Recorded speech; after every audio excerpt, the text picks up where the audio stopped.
tidak sembarangan boleh masuk, karena yang boleh masuk itu hanya Kementerian PPA, KPAI, unit PPA dari Polres Metro Jakarta Selatan, kemudian saya, dan sama sekali tidak boleh dijenguk yang lain, terutama Nikita Mirzani dan pengacaranya, termasuk adik dan kakak Nikita Mirzani, apakah Edo, apakah Edwin, itu nggak bisa masuk.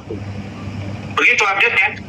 Jadi dia sampai ngomong ke saya dan Bu Adit, dia bilang bahwa saya sekarang sudah mulai relax karena katanya kamu udah relax, sudah Om. Nah cuma dia kan mengatakan bahwa saya percaya Om, dan kalau ada apa-apa saya kalau tidak melibatkan Om saya tidak mau.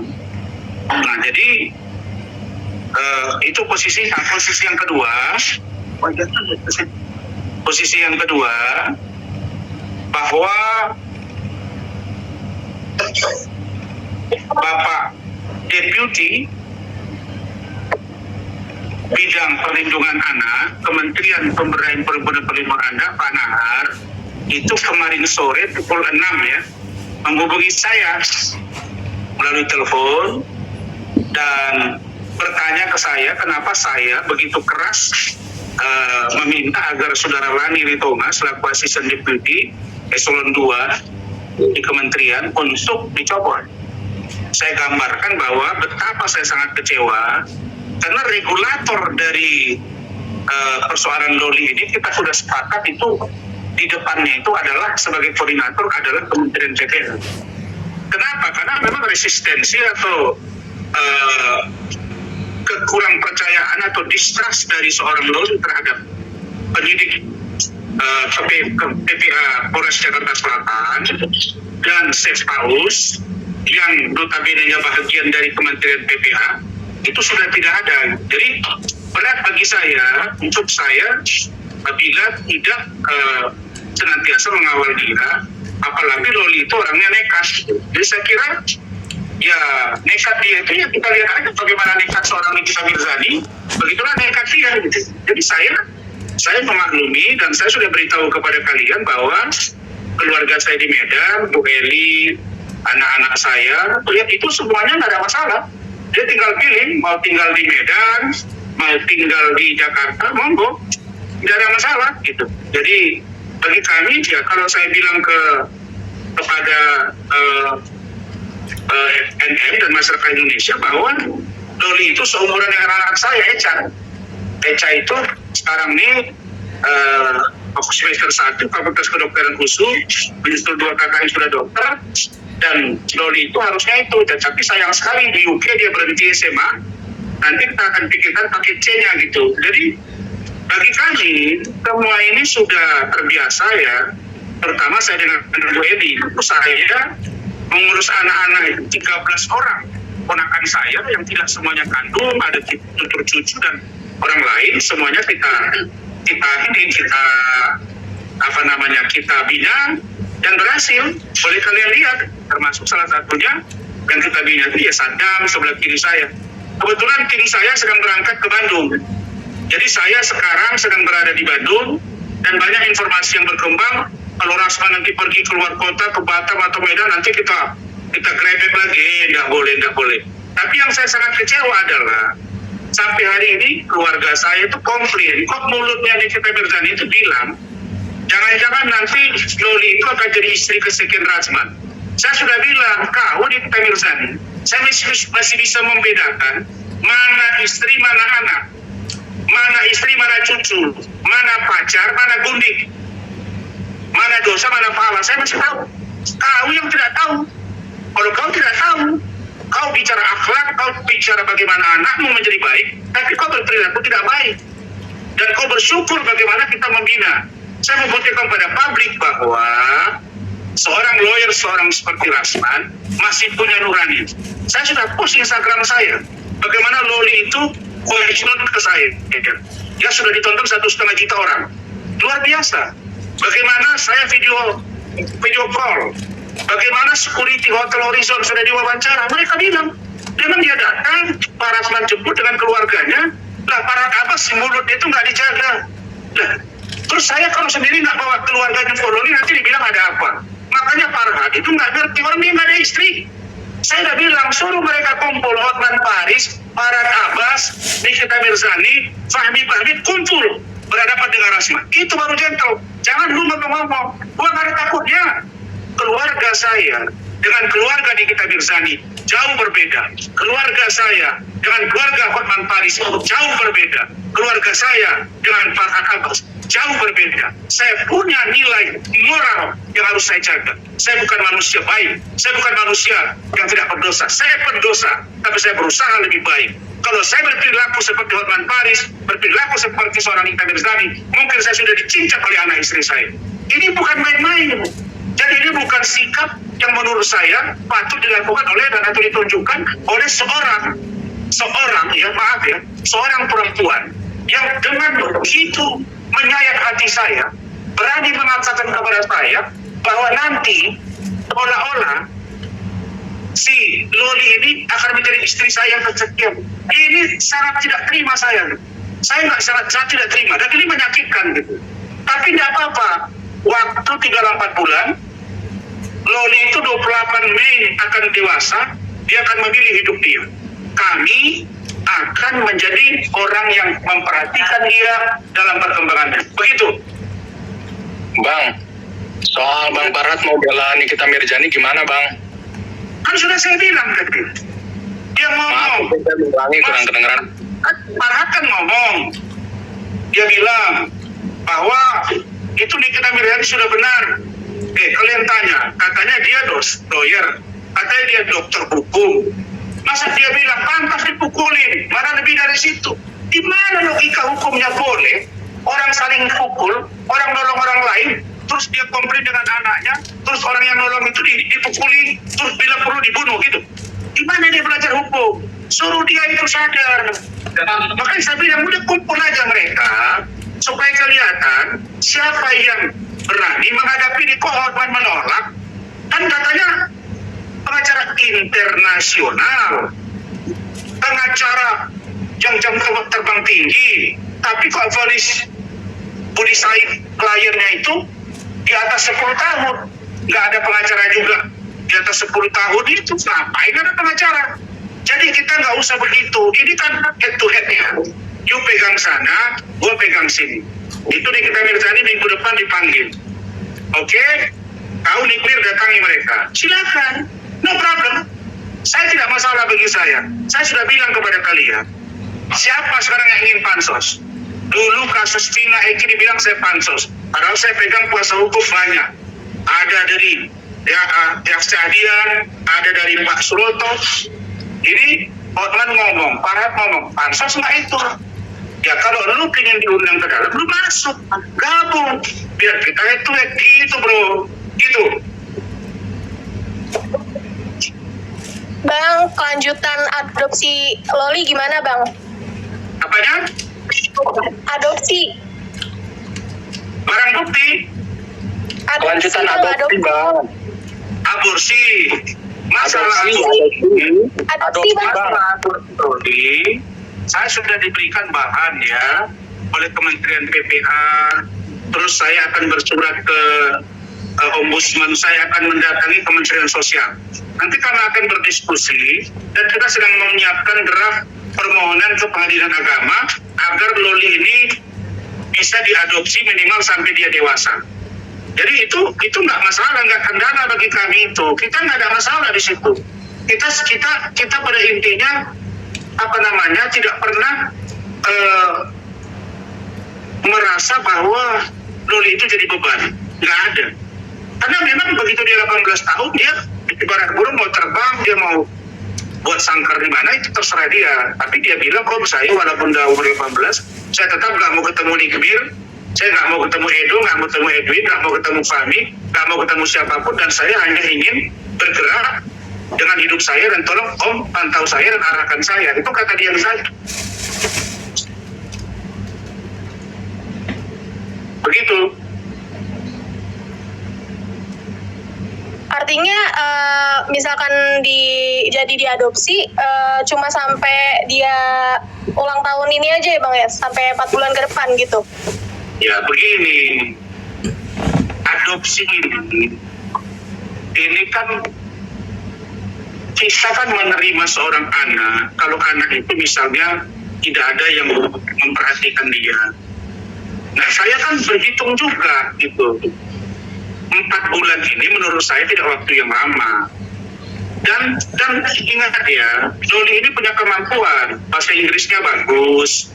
Kemudian dia, ya saya lihat dia seperti influencer, dia entrepreneur, dia punya kemampuan untuk bermain di media sosial, endorse dia banyak.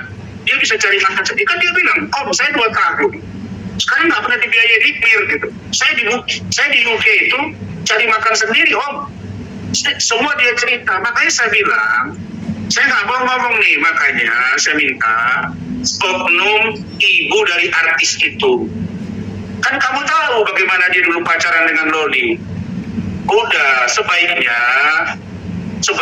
beritahu saja ke NP. Saya udah bilang, nggak usah serang-serang saya. Kemarin bilang sudah ikhlas ke saya. Ya, lalu kemudian besoknya bilang hujat saya. Katanya sayang dengan Loli. Dia buat story I love you Loli. Terbuka pintu kapan saja untuk anakku. Loli datang 5 kali ditolak. Kemudian dia bilang sayang. Lalu kemudian besoknya asuransi diputus. Sayangnya di mana? Masa hari ini tempe, besok belum nyampe setengah malam sudah ganti dengan tahu.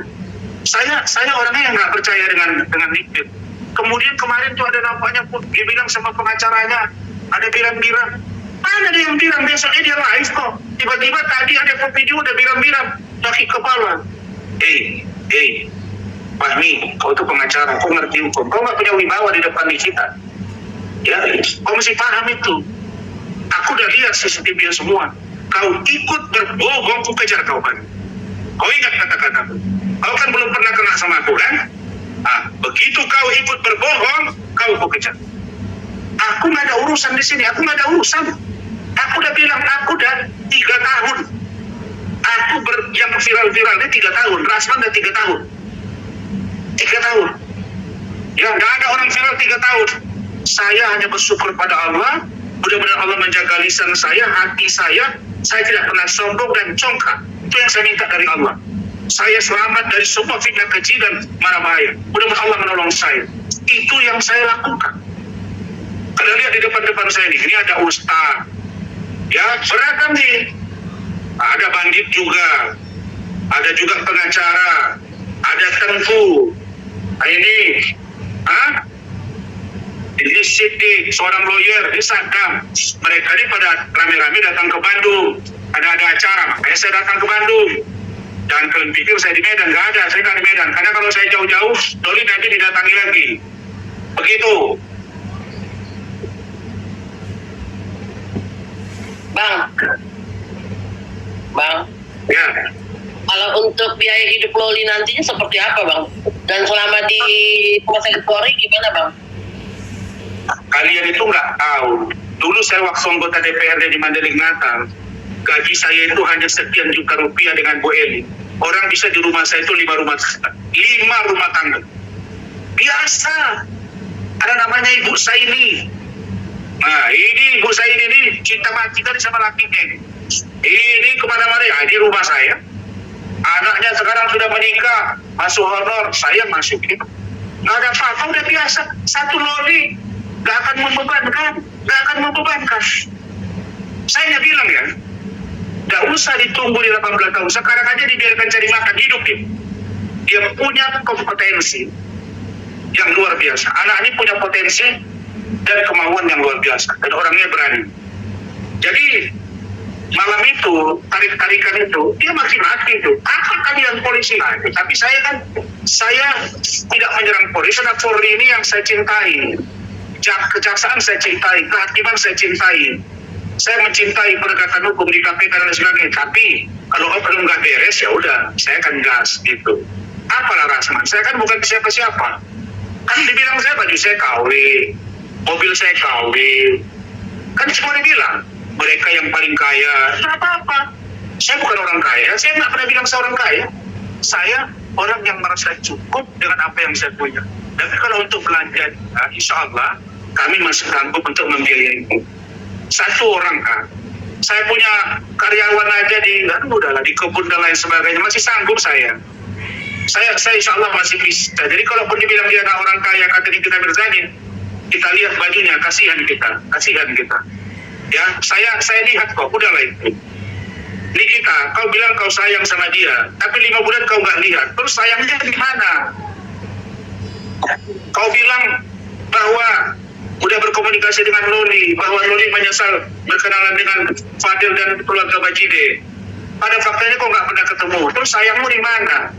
Fahmi selalu ngomong di media, sudah saksi sudah diperiksa, dia di rumah aman, sudah baik, sudah bertemu. Faktanya kau pun nggak pernah dampingi dia. Makanya si pengacara satu ini pun saya kejar juga lama-lama ini. Iya. Ya, begitu.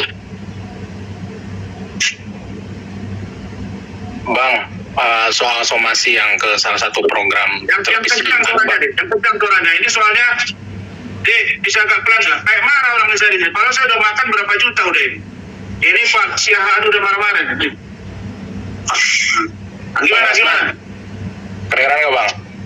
Ya, Yang soal somasi itu gimana Bang, yang ke salah satu program TV itu? ya.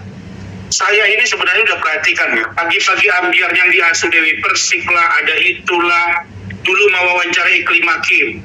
Entah apa-apa dibilang Iklim Hakim. Saya diam.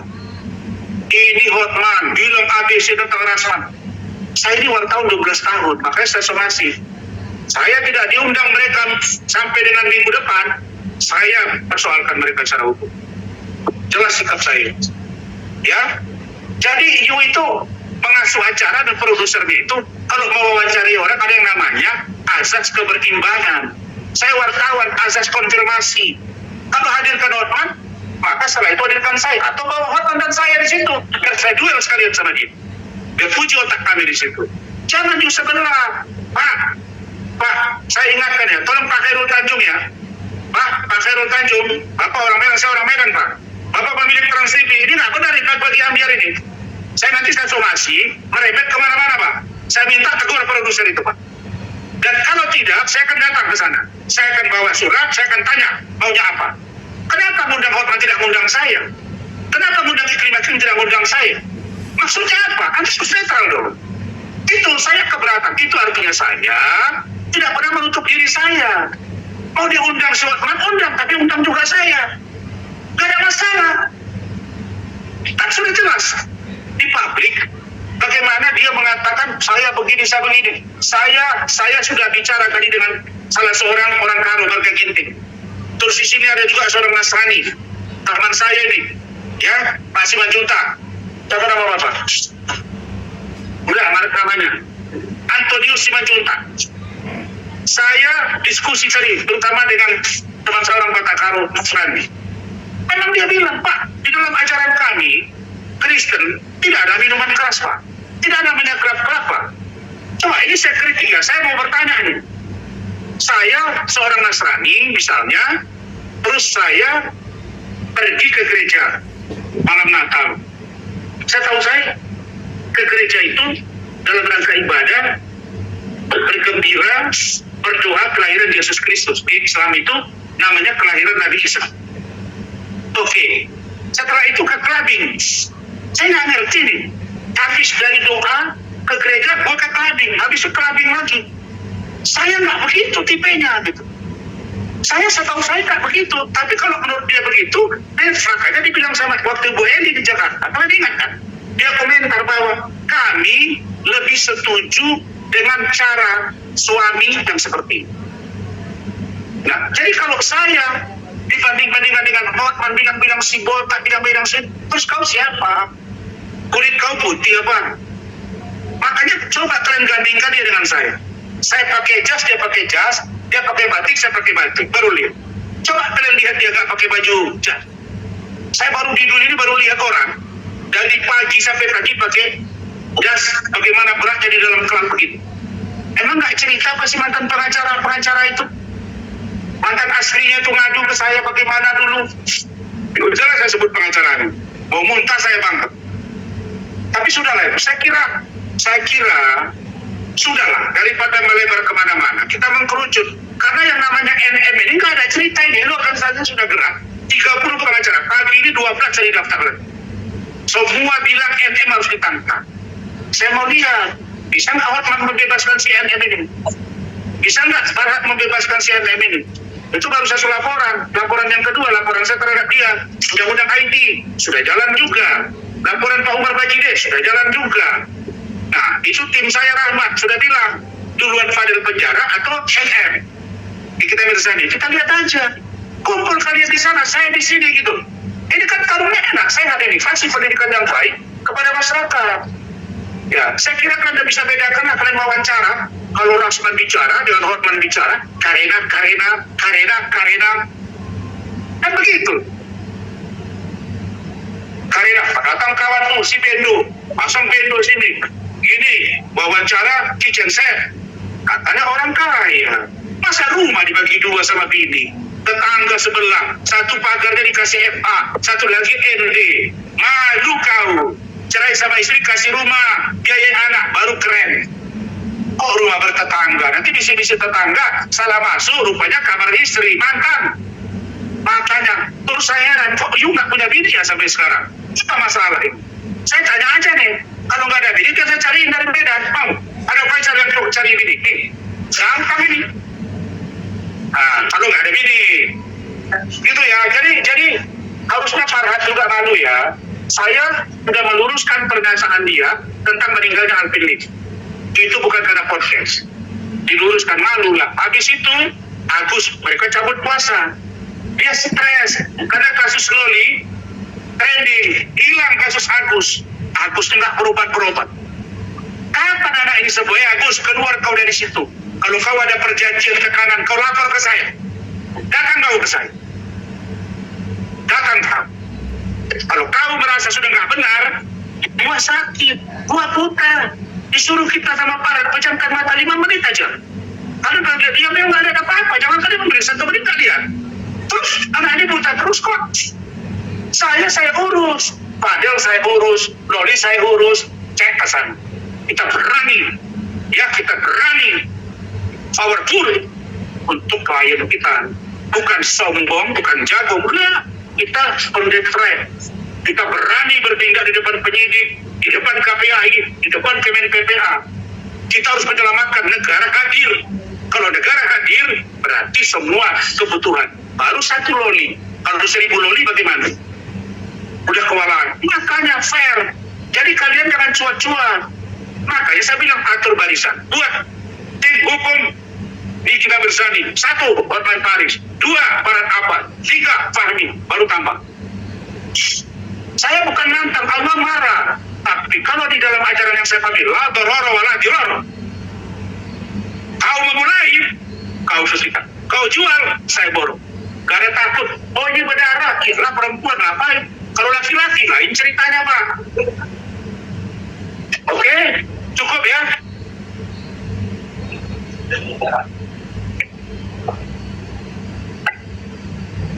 Apa lagi? Halo?